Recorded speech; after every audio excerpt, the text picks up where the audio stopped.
ఉన్నాయని గొప్పగా చెప్పుకుంటున్నప్పుడు 11 సీట్లను ఎక్కిరించే మీరు 11 సీట్లున్న జగనన్నకి ప్రతిపక్ష హోదా ఇవ్వడానికి ఎందుకు భయపడుతున్నారు? ఒకవేళ మీరు గవర్నర్ స్పీచ్లో చెప్పినట్టు గత ప్రభుత్వంలో జగన్ గారే తప్పులు చేయడం వల్ల నష్టపోయి ఉంటే ఆయన ప్రతిపక్ష హోదా ఇస్తే అసెంబ్లీకి వస్తారు కదా, అప్పుడు నిలదీయండి, ప్రూఫ్లు చూపించండి. అంటే మీ పచ్చ మీడియాలో మీరు మాట్లాడే మాటలంతా కూడా అబద్ధాలు. కేవలం జగన్ని బ్యాడ్గా చూపించడానికి మీరు ప్రయత్నం చేశారు. అదే అసెంబ్లీలో అయితే ప్రూఫ్లతో కూడా చూపించాలి.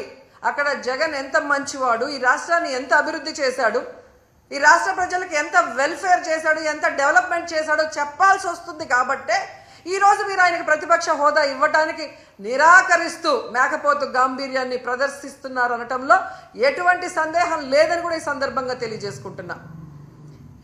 ఎందుకు ఇంత గంటాపదంగా నేను చెప్తున్నానంటే ప్రభుత్వం చేసే అవినీతిని ఎత్తి చూపించే PAC, పబ్లిక్ అకౌంట్స్ కమిటీ, ఈ దేశంలో ఏ రాష్ట్రంలో అయినా ప్రతిపక్ష ఎమ్మెల్యేకే ఆ పోస్ట్ ఇస్తారు PACని. అలాంటి పోస్ట్ కూడా ప్రతిపక్ష ఎమ్మెల్యేకి ఇవ్వకుండా దొంగదారిన మీ ఎమ్మెల్యేకి మీరు ఇచ్చుకున్నారు అంటే మీ అవినీతి ఎంత పెద్ద ఎత్తున జరిగింది. అది బయట రాకుండా ఉండటం కోసం దొంగదారిలో మీ ఎమ్మెల్యేని PAC చైర్మన్ని మీరు ఎలా చేసుకున్నారో అందరూ కూడా గమనిస్తున్నారన్న విషయాన్ని తెలుసుకోండి. ఎందుకంటే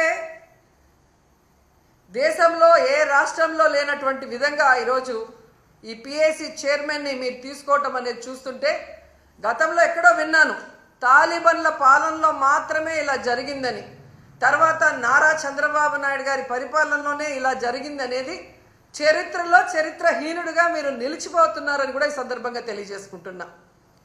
అండ్ ముఖ్యంగా మీరు చూస్తే ఎంత విచిత్రం అంటే అసెంబ్లీకి TV9 రాకూడదంట, NTV రాకూడదంట, 10TV రాకూడదంట, సాక్షి రాకూడదంట. వీళ్ళకి భజన చేసే భజన పచ్చ ఛానళ్ళు మాత్రమే అసెంబ్లీకి రావాలి అనుకుంటున్నారు. అంటే వీళ్ళ మీడియాలో వీళ్ళు వండి వార్చిన అబద్ధాలనే అందరూ చెప్పాలి, లేదంటే రానివ్వము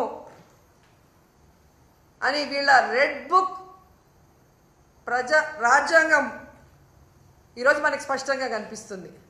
అంటే వీళ్ళు చేసే అవినీతి ప్రజల దృష్టికే పోకూడదు అని ఛానళ్ళని కూడా బ్యాన్ చేసే విధంగా ఈ రెడ్ బుక్ రాజ్యాంగంలో చూస్తుంటే అసలు ఈ రాష్ట్రంలో వీళ్ళని చేసే తప్పుల్ని ఎవరు కూడా ఎత్తి చూపించకూడదు, చూపించే వాళ్ళు ఎవరిని కూడా మేము సహించమనేది స్పష్టంగా అర్థమవుతుంది.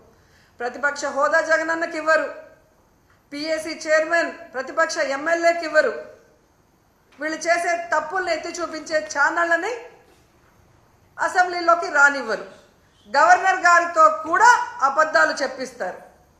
అంటే వీళ్ళ చైర్మన్, వీళ్ళ డిప్యూటీ చైర్మన్, వీళ్ళే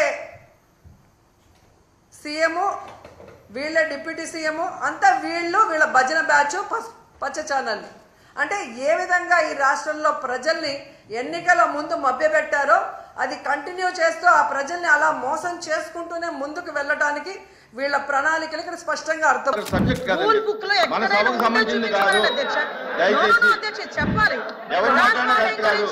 ప్రతిపక్షం గురించి అంత గట్టిగా మాట్లాడుతూ నిన్న గవర్నర్ గారి ప్రసంగంలో తమరు ఉన్నారు అధ్యక్ష. గవర్నర్ గారి ప్రసంగంలో తమరు ఉన్నారు. ఒక పక్క మీరు, ఒక పక్క స్పీకర్ గారు, ఒక పక్క గవర్నర్ గారు మాట్లాడుతున్న సందర్భంలో ప్రతిపక్ష హోదా కావాలి అని చెప్పి అడగడం అన్నది ఎంతవరకు సభ్యత అధ్యక్ష?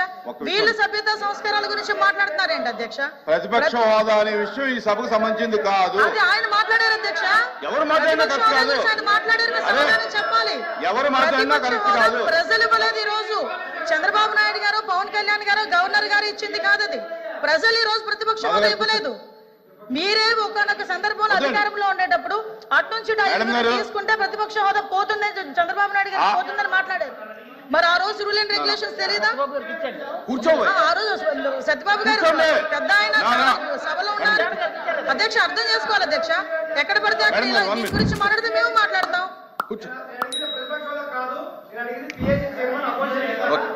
మేడం కూర్చోండి. ఎలా ఇస్తారండి? అపోజిషన్ మంత్రి గారు, ఇస్తున్నారు, మంత్రి గారు, అపోజిషన్ లీడర్ కి ఇస్తున్నారు. మంత్రి గారు, అపోజిషన్ లేనప్పుడు మాధవ్ గారు కూర్చోండి. Only Jaganmohan Reddy floor leader అంతే. వైఎస్ఆర్సీపీ ఫ్లోర్ లీడర్ ఆయన అంతే, మంత్రి గారు. అంతకు మించి ఏం లేదు. ఓకే.